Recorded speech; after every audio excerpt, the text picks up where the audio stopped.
አሁን ያለው የሰንደቅ ዓላማ ቅርጽና መልክ ቢቀየርስ የፕሪ ኮንዲሽን ታደሰ መወገድ አለበት የሚል በ72 ሰዓት አስመራን እንደጋዛ ሊያደርጓት ተዘጋጅተዋል። የኤርትራው ጀነራል ያልተጠበቀ ጉዳት ሰሙ። ኢሳያስ ማመን አቃታቸው። ጠቅላይ ሚኒስትር አብይ ጀነራል ጻድቃንን የወደቡን ዘመቻ እንዲመሩ ማጨታቸው ተሰምቷል።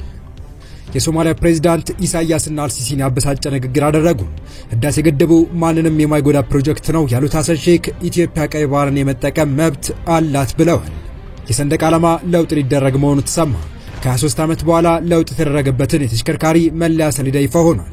በሰሌዳው ላይ የኢትዮጵያ ሰንደቅ ዓላማ አለመኖሩ ጥያቄ አስነስቷል። የትራምፕ ቀኝ እጅ ካይሮ ገቡ። የሐማስ እስራኤል ድርድር በግብጽ እየተካሄደ ነው። ከድርድሩ በተጨማሪ የህዳሴው ግድብ ይመከርበታል ተብሎ ይጠበቃል። ከሰሞኑ ብዙ ለማመንም ሆነ ለመስማት የማይፈልጉት ነገር ጆሮአቸው እየመጣ የሚገኘው አምባገነኑ መሪ ኢሳያስ አሁንም ሌላ ዱብዳ ከጀነራላቸው አንደበት ሰምተዋል። ልትወረን እየተዘጋጀች ነው እያሉ ከሚከሷት ሀገራችንም የወደቡ ዘመቻ እንዲመሩ የታጩት ጀነራል ጉዳይ ኤርትራን አስጨንቋል። የዚህን መረጃና ሐሰን ሼክ መሐመድ አልሲሲንና ኢሳያስን በአንድ ላይ ያስደነገጡበት ንግግርና ስለ አዲሱ ታርጋና ከሱ ጋር ተያይዞ ስለተሰሙ ጉዳዮች እንዲሁም ሌሎችንም ጨምረን ወደ እናንተ በዝርዝር ልናደርስ ወደናል። ሰላም ውድ የሁሉ ዴሊ ቤተሰቦች እንደምናላችሁ። ቻናሉን ሰብስክራይብ፣ ላይክ፣ ሼር ያደረጋችሁ እስከ መረጃዎቻችን ፍጻሜ አብራችሁን ቆዩ።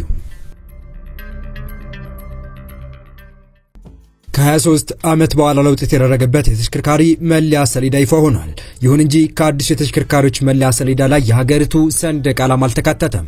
ጉዳዩ በርካቶች ዘንድ ጥያቄ ያስነሳ ሲሆን ሚኒስትር መስሪያ ቤቱ በበኩሉ ምልክቱ ያልተካተተው የሰንደቅ ዓላማ ለውጥ ሊደረግ መሆኑን የጠቆመ ያልተጠበቀ ምላሽ ሰጥቶበታል። ከ1994 ዓ.ም ወዲህ ለመጀመሪያ ጊዜ የዲዛይን ለውጥና ማሻሻያ የተደረገበት የተሽከርካሪ መለያ ሰሌዳ ይፋ ሆኗል። አዲሱ የሰሌዳ ቁጥር ኢትዮጵያን የሚገልጹ መለያዎችን ያዘነው የትራንስፖርትና ሎጂስቲክ ሚኒስቴር አዲሱን የተሽከርካሪ ሰሌዳ መለያ ቁጥር ይፋ አድርጓል። የትራንስፖርትና ሎጂስቲክ ሚኒስቴር ዶክተር አለሙ ስሜ ጉዳዩን አስመልክቶ ለመገናኛ ብዙሃን መግለጫ የሰጡ ሲሆን ሚኒስትሩ አዲስ የተሽከርካሪዎች የመለያ ቁጥር ሰሌዳ አይነቶችና ምልክቶች መወሰኛ የአገልግሎት አሰጣጥ መምሪያ ማዘጋጀቱን ጠቅሰዋል። በመምሪያው መሰረትም የተሽከርካሪ ሰሌዳ መለያ ቁጥር በአዲስ መተካቱ ነው ሚኒስትሩ የገለጹት። ከዚህ ቀደም የነበረው የተሽከርካሪ መለያ ቁጥር ሰሌዳ አመራረትና አስተረጫጨት የአሰራር ክፍተትና የሀብት ብክነት ይስተዋልበት ነበር ብለዋል። በአገር አቀፍ ደረጃ ነባር የተሽከርካሪ መለያ ሰሌዳ ቁጥር በአዲስ መተካቱን ጠቁመው አዲስ ሰሌዳ ከዚህ ቀደም የነበሩ የአሰራር ችግሮችን እንዲቀርፍ የአሰራር ስርዓት የተዘረጋለት መሆኑን አስረድተዋል። አዲሱ የሰሌዳ ቁጥር ኢትዮጵያን የሚገልጹ መለያዎች የያዘ እንዲሁም ዓለም አቀፍ መስፈርቱን የተከተለ ሲሆን 50,000 ታርጋዎችን በማሳያነት ተዘጋጅተዋል። የዲጂታል ስራው ተጠናቆ የቅየራ ሂደቱ በቅርብ ወደ ስራ እንደሚገባ የተናገሩት ሚኒስትሩ በ2018 ዓ.ም ሙሉ በሙሉ ቀይሮ ለመጨረስ ዝግጅት መደረጉን እንደገለጹ ተዘግቧል። በሰሌዳው ላይ የኢትዮጵያ ሰንደቅ ዓላማ ለማካተት ተሞክሮ እንደነበረና በመጀመሪያው ንድፍ ላይ ሰንደቅ ዓላማው ተካቶ እንደነበረ የጠቀሱት የትራንስፖርትና ሎጂስቲክ ሚኒስቴር ዶክተር አለሙ ስሜ ይሁን እንጂ የሰንደቅ ዓላማ ለውጥ ሊደረግ ይችላል በሚል እንዲቀር መወሰኑን አስረድተዋል። እንደሚታወቀው ሀገራችን በምክክር ሂደት ላይ ነች ያሉት ዶክተር አለሙ በዚሁ ሀገራዊ ምክክር ኮሚሽኑ አጀንዳ እያሰባሰበባቸው ባሉ ህዝባዊ መድረኮች ላይ ተደጋግሞ ከተነሱ ጥያቄዎች መካከል የሀገሪቱን ብሔራዊ ሰንደቅ ዓላማ እንዲቀየር የሚጠይቁ መሆናቸውን ገልጸው በዚህ መነሻነት ወደፊት የሰንደቅ ዓላማ ለውጥ ሊኖር ይችላል የሚል ሐሳብ መያዛቸውንና የተሽከርካሪ ሰሌዳው ጊዜያዊ ሆኖ እንዳይቀር በማሰብ የኢትዮጵያ ብሔራዊ ሰንደቅ ዓላማ ሳይታተምበት ልሙጥ ሆኖ እንዲዘጋጅ ማድረጋቸውን ተናግረዋል። በቀጣይ ታላቁ የኢትዮጵያ ህዳሴ ግድብ ማንንም የማይጎዳ ፕሮጀክት ነው ሲሉ የሶማሊያ ፕሬዝዳንት ሐሰን ሼክ መሐመድ ተናገሩ። ፕሬዝዳንቱ ከአልአረቢያ ፕሮግራም ጋር ባደረጉት ቆይታ ታላቁ የኢትዮጵያ ህዳሴ ግድብ ለአካባቢው የኃይል ምንጭ የሚሆን ታላቅ ፕሮጀክት መሆኑን ገልጸዋል። ግድቡ የተገነባበት አካባቢ የእርሻ ቦታ አይደለም ያሉት ፕሬዝዳንቱ በዚህ ምክንያት የሚያስቀረው ውሃ እንደማይኖር ጠቅሰዋል። ከ5000 በላይ ሜጋዋት ኃይል የሚያመነጨው ግድቡ በእርግጠኝነት በኢትዮጵያና በቀጠናው ኢኮኖሚ ላይ አዎንታዊ ተጽዕኖ ያሳድራል ብለዋል። ኢትዮጵያ ለኬንያ ለሱዳንና ለጅቡቲ ኤሌክትሪክ እንደምታቀርብ የገለጹት ፕሬዝዳንቱ ሶማሊያም በቀጣይ ተጠቃሚ ልትሆን እንደምትችል ጠቁመው የኤሌክትሪክ ኃይል ለማንኛውም ልማት በጣም አስፈላጊና ቅድመ ሁኔታ እንደሆነ ገልጸዋል። ግድቡ በኢትዮጵያ ህዝብና መንግስት ትጋት በተሳካ ሁኔታ የተጠናቀቀ ታላቅ ፕሮጀክት መሆኑንም ጠቅሰዋል።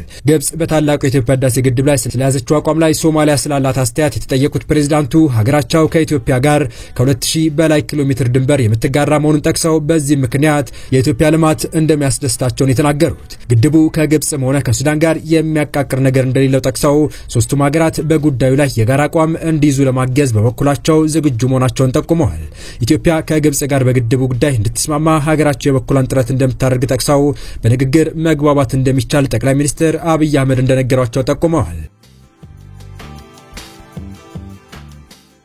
ፕሬዝዳንቱ አክለውም በቀይ ባህር ዳርቻ በሚገኙ ሀገራት መካከል ሰላማዊ ውይይት እንዲደረግ ጥሪ አቅርበዋል። የሶማሊያው ፕሬዝዳንት ሐሰን ሼክ መሐመድ ቀይ ባህርን የሚዋሰኑ ሀገራት ውይይትና ትብብርን እንዲከተሉ አሳሰቡ። የሀገራትን ሉዓላዊነት ማስጠበቅና ግጭትን የመከላከል አስፈላጊነትን አጽንኦት ሰጥተዋል። ፕሬዝዳንቱ ከአልአረቢያ ጋር ባደረጉት ቆይታ ኢትዮጵያ የባህር በር የሌላት ሀገር ብትሆንም ቀይ ባህርን ለመጠቀም ህጋዊ መንገዶች አሏት ሲሉ ገልጸዋል። አክለውም ይህም ዓለም አቀፍ ተቀባይነት ባላቸው መሪዎች መሰረት መሆን አለበት ብለዋል። በኢትዮጵያና በጎረቤት ሀገራት መካከል ወታደራዊ ግጭት ሊፈጠር ይችላል የሚሉ አሉባልታዎች አሉ ያሉት ሐሰን ሼክ ሶማሊያ ማንኛውንም የጥቃት ድርጊትና የግዛት አንድነትን መጣስን እንደማትደግፍ አመልክተዋል። ፕሬዝዳንቱ ቀይ ባህር ለቀጠናው ያለውን ስትራቴጂያዊ ፋይዳ አጽንኦት ሰጥተው ሁሉም ሀገራት አለመግባባቶችን በሰላም እንዲፈቱ ጥሪ አቅርበዋል። አያይዘውም ሶማሊያ ለቀጠናዊ መረጋጋት ያላትን ቁርጠኝነት አረጋግጠዋል።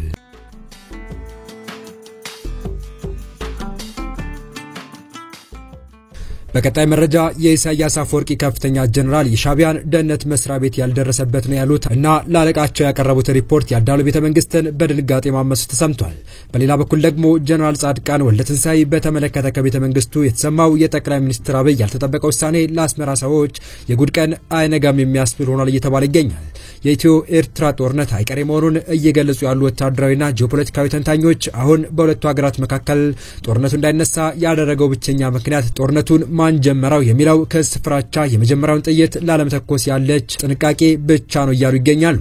የኢትዮጵያና ኤርትራ መንግስት ሁለቱም እርስ በርስ መወነጃጀሉን ተያይዘውታል። ኢትዮጵያ የኤርትራ መንግስት ሉዓላዊነትን በመጣስ በቀጥታም በተዘዋዋሪ መንገድ በሀገር ውስጥ ታጣቂዎች እየወጋኝ ነው ስትል በይፋ ለተባበሩት መንግስታት ድርጅትና ለአሜሪካ ተከታታይነት ያላቸው ክሶችን አቅርባለች። ኤርትራም በፊናዋ የኢትዮጵያ መንግስት የባህር በር በሚል ሰበብ ሉዓላዊነትን እየጣሰ ለወረራ እየተዘጋጀ ነው የሚሉ ክሶችን እያሰማች ትገኛለች።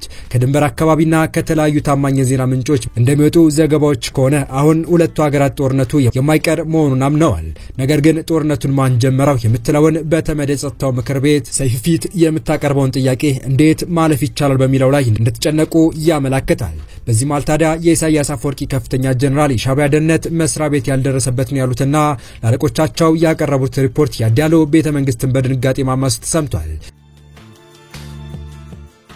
የጀነራልነት ማዕረግ እንዳላቸው የተገለጹት ይኸው የኤርትራው ከፍተኛ ወታደራዊ አዛዥ ለኢሳያስ አፈወርቂና ለኢታማዦር ሹም ፊሊጶስ ወልደ ዮሐንስ ባቀረቡት ሪፖርት በ72 ሰዓት አስመራን እንደ ጋዛ ሊያደርጓት ተዘጋጅተዋል ሲሉ ያልተጠበቀ ጉድ አሰምተዋል የተባለ ሲሆን ኢሳያስ የሰሙትን ማመን አቅቷቸው የስለላ መስሪያ ቤታቸውን ኃላፊዎች ለጥብቅ ግምገማ መጥራታቸው እየተነገረ ይገኛል። ኢትዮጵያ ከኤርትራ በኩል ይነሳል ብላ ለምትጠብቀው ትንኮሳ አጸፋ ለመስጠት የሚያስችላትን ዘመናዊ መሳሪያ በሙሉ ታጥቃ እየተጠባበቀች ሲሆን በዘመናዊ የጦርነት ግንባር ጨዋታ ቀያሪ ናቸው የተዋላቸው አጥፍቶ ጠፊ ድሮኖችን በራሷ አቅም በራሷ ጎዳ ውስጥ በገፍ እያመረተች መሆኑም ለአስመራ ሰዎች የኢትዮጵያን የጦር ዝግጅትና ትክክለኛ አቅም ለመረዳት አዳጋች እንዳደረገባቸው እየተነገረ ባለበት ወቅት ነው ኤርትራዊ ጀነራል የሀገራቸውን የደህንነት ቢሮ አቅም ውስንነት አጋልጦ ኢሳያስ አፈወርቂን ጭንቅ ላይ ያስቀምጧል የተባለውን የኢትዮጵያ ጦር ግዙፍ አቅም የተመለከተ መረጃ ወቁት ሲሉ ላለቆቻቸው ይዘረገፉት ሲሉ የመረጃ ምንጮቻችን አክለዋል። ከቀን ወደ ቀን እየከረረ የመጣው የኢትዮጵያና ኤርትራ ውጥረት የሚፈነዳበት ቀን እየቀረበ መሆኑ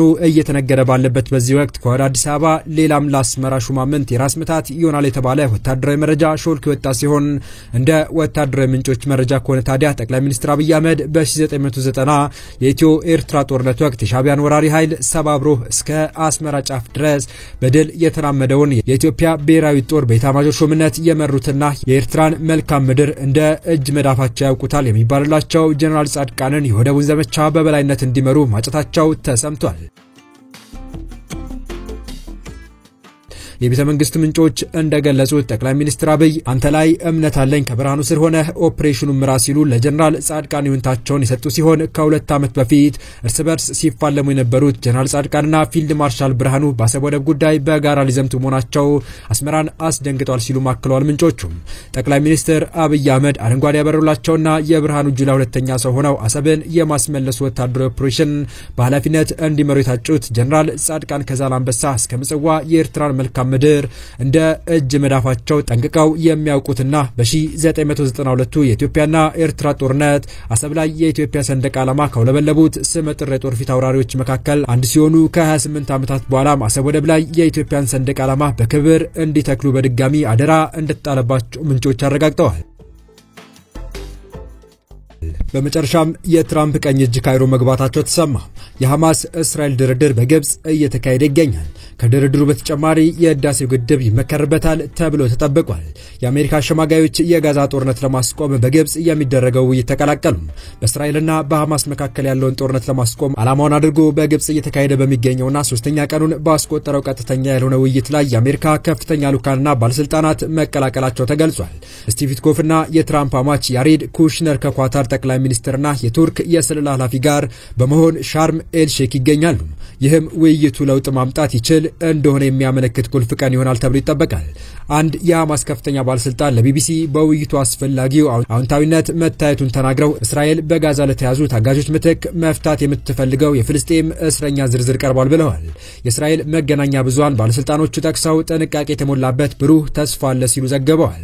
ትራምፕ በበኩላቸው አንድ ነገር ማድረግ የምንችልበት እውነተኛ ዕድል አለ ሲሉ መናገራቸውን የቢቢሲ ዘገባ ያመለክታል። የኳታር ጠቅላይ ሚኒስትር ሼክ መሐመድ ቢን አብዱልራህማን አልታኒና የቱርክ የስለላ ኃላፊ ኢብራሂም ካሊኒም ውይይቱን መቀላቀላቸውን የተገለጸው የሼክ መሐመድ የመገኘት ዓላማ የጋዛን የተኩስ አቁም እቅድ እና ታጋቾቹን የመልቀቅ ስምምነት ወደፊት ለማራመድ ሲሉ አንድ ባለስልጣን ለሮይተርስ የዜና ወኪል ተናግረዋል። የቱርኩ ፕሬዝዳንት ረሲፕ ጣይብ ኤርዶጋን በበኩላቸው ትራምፕ ሐማስ እቅዳቸውን እንዲቀበል ለማሳመን በቅርቡ በስልክ ባደረጉት ንግግር ጠይቀውት ነበር ማለታቸው ተዘግቧል። የተወደዳችሁ የቻናላችን ቤተሰቦች ለአሁኑ ለእናንተ ይመጥናሉ ብታደምጧቸው ታተርፉባቸዋላችሁ ብለን የመረጥንላችሁ ዕለታዊ መረጃዎቻችን እስካሁን ያደመጣችኋቸው ነበሩ። በተመሳሳይ ሀገራዊና ቀጠናዊ ጉዳዮች እንዲሁም ዓለም አቀፋዊ የጂኦፖለቲካ ወታደራዊና አነጋጋሪ ክስተቶችን ለበለት ተከታትለን በትኩስ ይዘን እንደምንቀርብ እያሳወቅን የቻናሉ ቤተሰብ ካልናችሁ ሰብስክራይብ፣ ቪዲዮውን ላይክ እና ሼር በማድረግ ተደራሽነታችን ታሰፉ ዘንድ አክብሮታዊ ግብዣችን ነው። አበቃን። ሰናይ ጊዜን ተመኘን።